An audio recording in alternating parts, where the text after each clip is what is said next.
The news arrived like a dagger to the heart of House Velaryon. The proud sea snake, Lord Corlys, heard of his wife Rhaenys' death and was consumed by a grief that twisted into rage. He threatened to abandon Queen Rhaenyra's cause, to leave the Blacks and their war to its own bloody end. Only when young Prince Jacaerys, Rhaenyra's heir, knelt before him and named him Hand of the Queen did the old lord's wrath subside, replaced by a grim, renewed resolve. As the fires of war began to burn hotter, Rhaenyra made a desperate move to secure the future of her line. The young Prince Joffrey, clutching the reins of his dragon Tyraxes, was sent to the Vale of Arryn alongside Lady Rhaena and 3 precious dragon eggs, a final hope hidden away from the coming storm. At the same time, her 2 youngest sons, Aegon the Younger and Viserys, were sent across the sea to the free city of Pentos to be fostered with a friend of their father, Prince Daemon. They sailed on a ship named the Gay Abandon, a vessel whose very name now seemed a cruel jest against the backdrop of their family's tragedy. Meanwhile, on the windswept island of Dragonstone, Prince Jacaerys hatched a bold and dangerous plan.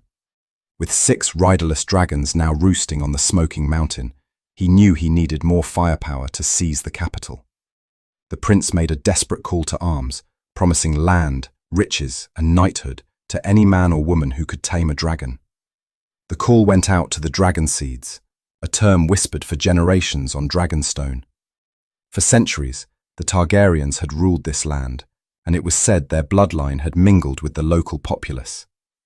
They were the children and grandchildren of the lords who had exercised the ancient custom of the first night. Their unions with common folk sometimes blessed with children who bore the signature Valyrian features.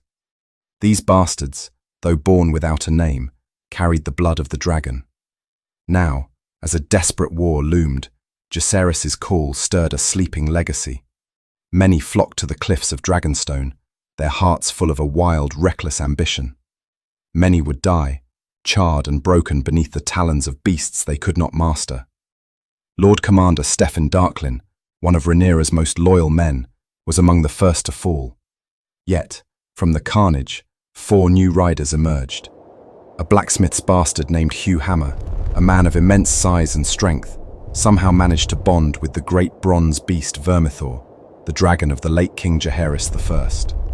A drunkard with the Targaryens' silver hair and purple eyes, Ulf the White, claimed Silverwing, the mount of the late good Queen Alysanne. The young and loyal Addam of Hull became the rider of Sea Smoke, a dragon that had once belonged to the great sea snake himself.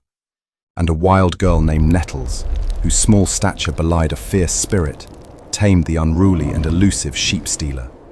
With these 4 new riders, Rhaenyra's cause was renewed. Lord Corlys, ever the shrewd strategist, saw the potential in Addam. He petitioned the Queen to legitimize Addam and his brother Alyn, removing the stain of bastardy and making them true Velaryons. He even went so far as to name Addam his heir to the ancestral seat of Driftmark, a move that would forever change the course of the war and the destiny of a new bloodline.